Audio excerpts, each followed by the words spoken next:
Ladies and gentlemen, welcome back to the workshop. It is fantastic to have you here on part 24 of working on a cavalry saber. And today is all about stone setting. So we've got some diamonds, we've got some Idaho garnets, some Montana Yogo sapphires, and we are gonna put them in the guard of this piece. Technically the second thing at this point, but the first thing in the workshop that we need to do is rearrange all of this. I went to the Texas engraving school to take a Pave diamond setting course, and now I imagine it's getting a little dull to hear about this Pave setting course because I've talked about it about 50 billion times already, but it was great fun, and one of the things that I learned about was bench setup, and I learned that this bench setup wasn't ideal. Now, I knew it wasn't ideal, which is why up there we had our old intern, Kyle, build me a jewelry bench so that I could migrate all my equipment up there. But after a week of working at a bench that's at a normal height, a proper height, where I can have my feet on the ground to stabilize myself, I don't want to start touching on this guard unless I've got a setup that is gonna work much better and keep me much more stable while I work. So I need to make a stand to hold this turntable off of a bench so that we can pull this down and work at a more reasonable height. So I gotta do a little bit of welding. So the plan is I'm gonna have this be the post that goes in this tube, and we're gonna have it be able to go up and down, lock with a little bolt so we can get adjustable height on this thing. I need to make some feet, but I also need to be able to get in close with the chair, so we're gonna quickly bodge something together.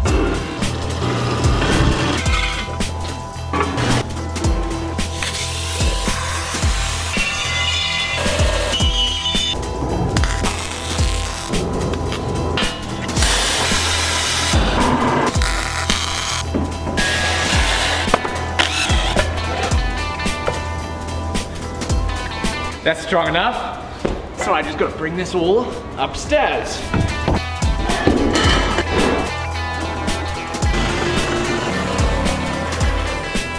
I have my little jewelry area pretty much set up. Now this is still rough and hokey poke. We did not have a whole lot of time. We're trying to get this done so that we can still set some gemstones in time. Before I get started on the stone setting, we gotta run downstairs because Will is gonna be doing two things. First thing that he's gonna be doing is etching our maker's marks onto the blade itself. A Steel, W Stelta 2019.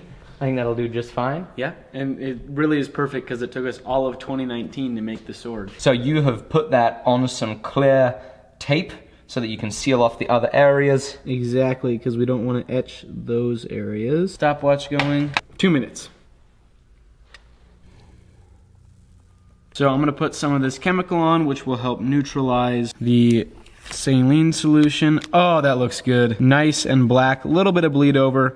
Nothing that 10 seconds of hand sanding won't fix. Ooh, wow. That came out super clean. That is a deep etch. Yeah. Now we can get back to the hand sanding and get this thing ready for cold bluing. Ooh, they haven't heard about this yet. Okay. So when I was at the Texas engraving school, Wes Griffin, he runs the school, he's like, hey, have you ever heard of a French blue finish? You blue it, and then you rub on it with some very fine steel wool to bring back the depth of that blue and make it just a very fine light gray. So it's gonna mean that we have a very beautiful satin finish on the piece, with it being not quite super light, bright white steel, but being a little grayer, a little more like this might look.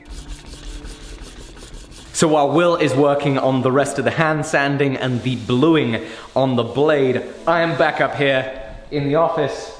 Obviously it's all a mess, and it's a little bit embarrassing how much of a mess it is. It's only had a morning of being put together, so I mean, I guess there's somewhat of an excuse. But we are ready to go. We have our Idaho garnets, the diamonds, the Yogo sapphires, we have the guard. It is wrapped up and ready. I'm gonna start it off nice and simple with those Idaho garnets. We're going to do a flush setting, and the way that I'm gonna be holding onto the guard, now you saw this in the last episode, I didn't explain it too well, but I'm gonna be using hot glue. This is another trick I picked up at the Texas engraving school. I'm gonna put some hot glue on a piece with a torch, then I'm gonna stick the guard on, which is gonna mean that I can place that guard exactly where I need it under the microscope, and we're gonna get that gem in there, no problem. We need to go right there.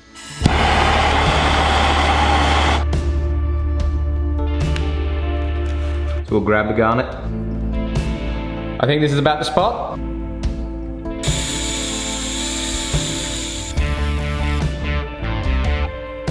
Okay, here we go, ready for the flush setting. Here we go.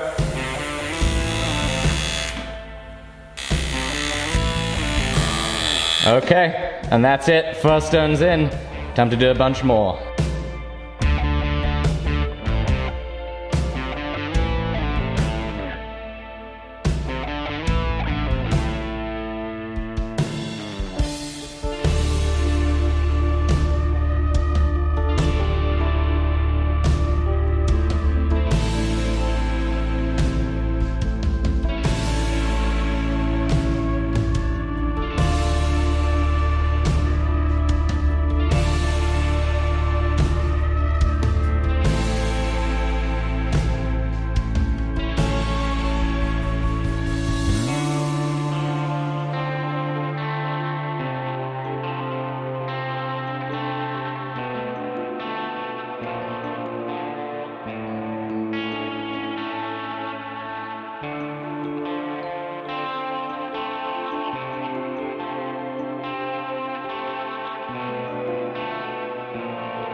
Okay, I've got the blade totally sanded out at this point. It's been finished, refinished, three-finished, I guess, because it's the third iteration. Time to degrease it, and then we'll move on to the actual cold bluing. I'm going to be using a little sponge and just hopefully getting a nice even drag along it so that it darkens up pretty nice and evenly. All right, we'll consider that degreased. Gonna be using some Birchwood Casey Super Blue for this. All right, here we go. Whoa! No freaking way. Does it look good? Oh my goodness! That was one pass. That looks unbelievable. That looks unbelievable. Okay, so I decided that I'm gonna re-blue this. After giving it a pretty close inspection, after I had put oil and wax on it, I decided there's some splotches there, I think from the blue cloth that I just wasn't happy about. Little like dust particles is what it looks like. I'm gonna go ahead, give it another wipe down, make sure there's absolutely no dust on it this time, and try to re-blue it. If that doesn't work, then I'll have to re-hand sand it and then re-blue it. So wish me luck. We'll see how it goes on the second go around.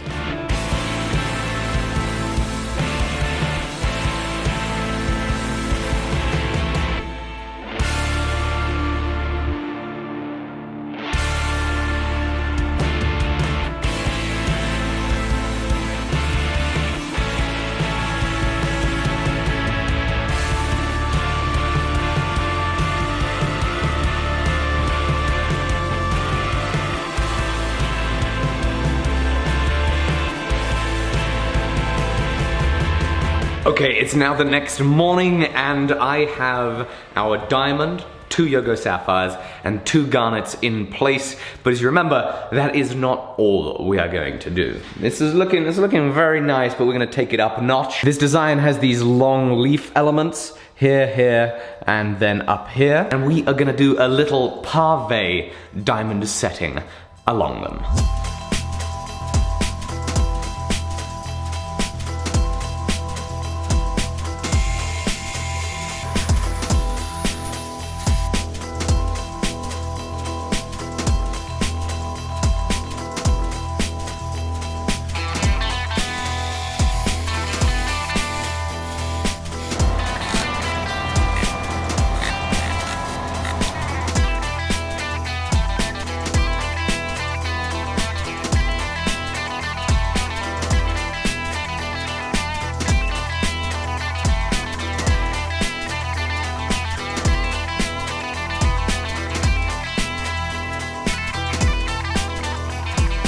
Pave number 1 is done. Holy mackerel. It's shiny. That is very, very shiny. I'm very pleased with that. That took a long time. That probably took 3 hours. Yep, that took the better part of 3 hours to set those stones, so that's a very slow progress. But pave number 1 is done. I have 2 more paves to go, and then it's gonna be ready for glue up.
3 months of work and the Cavalry Sabre is done. 15 N20 steel on the blade, brass cast fittings, 24 karat gold wire, Montana Yogo sapphires, Idaho garnets, G color VS1 and VS2 diamonds, Pave set and flush set into the piece. This is one amazing feeling sword. It certainly is. It weighs 2 pounds, 1 ounce. It is 37.5 inches long overall with a nice distal taper running down it. It is super flexible. It's a heck of a sword for sure. It feels amazing in the hand. It feels like it should. It feels like it's ready to do some damage.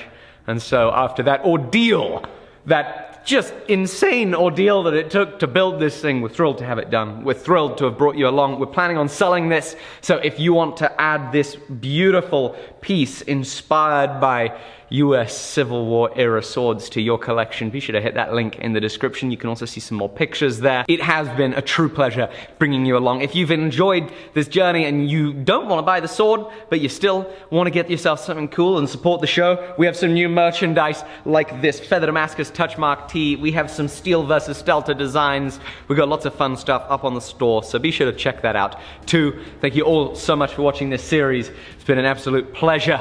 Cannot wait to see you on the next episode. Bye-bye.